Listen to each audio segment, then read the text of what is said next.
বাংলাদেশে যে প্রশাসনিকভাবে যে বাহিনীগুলি আছে এর মধ্যে বাংলাদেশের সেনাবাহিনী, নৌবাহিনী, বিমান বাহিনী, এমন পুলিশ বাহিনী, আনসার বাহিনী, তারাও সরকারের একটা বাহিনী বা সরকারের তারা অধীনস্থ। তো তাদের যে দাবি-দাবা, ন্যায্য দাবি-দাবা নিয়ে তারা তাদের জাতীয় প্রেস ক্লাব সহ এবং সরকারের কাছে তাদের ন্যায্য যে দাবি-দাবা তারা এটা পেশ করেছিল এবং পরবর্তীতে সরকারের কাছ থেকে তাদের সাথে যোগাযোগ করা হয়েছিল।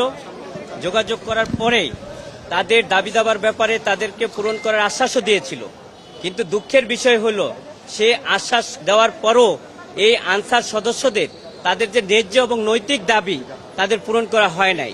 পরবর্তীতে আমরা ইতিমধ্যে দেখেছি যে বাংলাদেশের সচিবালয় হচ্ছে বাংলাদেশের প্রশাসনিকভাবে প্রাণকেন্দ্র।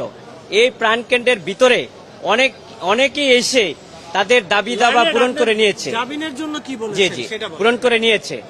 তো পরবর্তীতে তারা কালকে সচিবালয়ে ঘেরাও করেছে এবং আমি দাবি দাবার ব্যাপারে আমি বিজ্ঞ আদালতকে বলেছি যে আনসার সদস্যরা তাদের যে অবহেলিত তাদের নৈতিক দাবি দাবার জন্য এবং তাদের যুক্তিসঙ্গত দাবি দাবার ব্যাপারে তারা আন্দোলন করতেছিল এবং সচিবালয়ে তারা শান্তিপূর্ণভাবে অবস্থান ধর্মঘট করতেছিল এবং কোনো উচ্ছৃঙ্খল তারা যেহেতু একটা বাহিনী, তারা উচ্ছৃঙ্খল এবং বিশৃঙ্খল করার তাদের উদ্দেশ্য এবং লক্ষ্য ছিল না। ঝামেলা তো দাগ হয় কিভাবে? এই যে ভাবি, দাগও যাবে রাগও যাবে, নিন চাকা সুপার হোয়াইট। তাদের দাবি দাবার মুখ্য উদ্দেশ্যই ছিল। বিজ্ঞ আদালতে আমরা এও বলেছি যে তাদের উপরে আতর্কিতভাবে বাংলাদেশ পুলিশ এবং বিভিন্ন বাহিনী, আমি নাম বলতে চাই না, যে তাদেরকে আতর্কিত হামলা করা হয়েছে।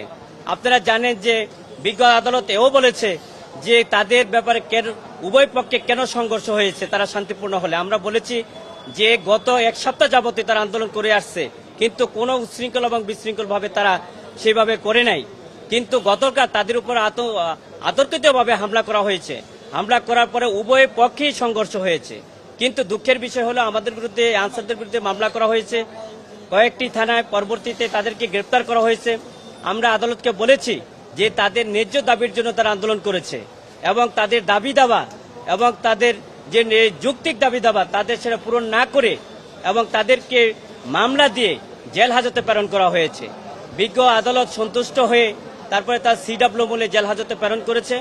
আমরা আদালতকে এও বলেছি যে একজন আনসার সদস্য শুধু না, একজন বাংলাদেশের সাধারণ নাগরিকও আইন এবং আদালতের কাছে এসে সে ন্যায্য দাবি করতে পারে। আদালতের কাছে আমরা জামিন চাইতে পারি এবং আদালত সেটা নিরপেক্ষ ভূমিকা পালন করে এবং জুডিশিয়ালের মাধ্যমে সে ন্যায় বিচার পেতে পারে। কিন্তু আমরা সেই ন্যায় বিচার পাই না। আমরা বিজ্ঞ আদালতের যে সাবমিশন রেখেছি, বিজ্ঞ আদালত আমাদের সাবমিশন অত্যন্ত মনোযোগ ও ধৈর্য সহকারে শুনেছেন, কিন্তু তারপরও আমরা জামিন চেয়েছি, কোনো আসামিকে জামিন দেয় নাই। জামিন নামঞ্জুর করে CW মূলে তাদেরকে সকলকে জেল হাজতে প্রেরণ করা হয়েছে।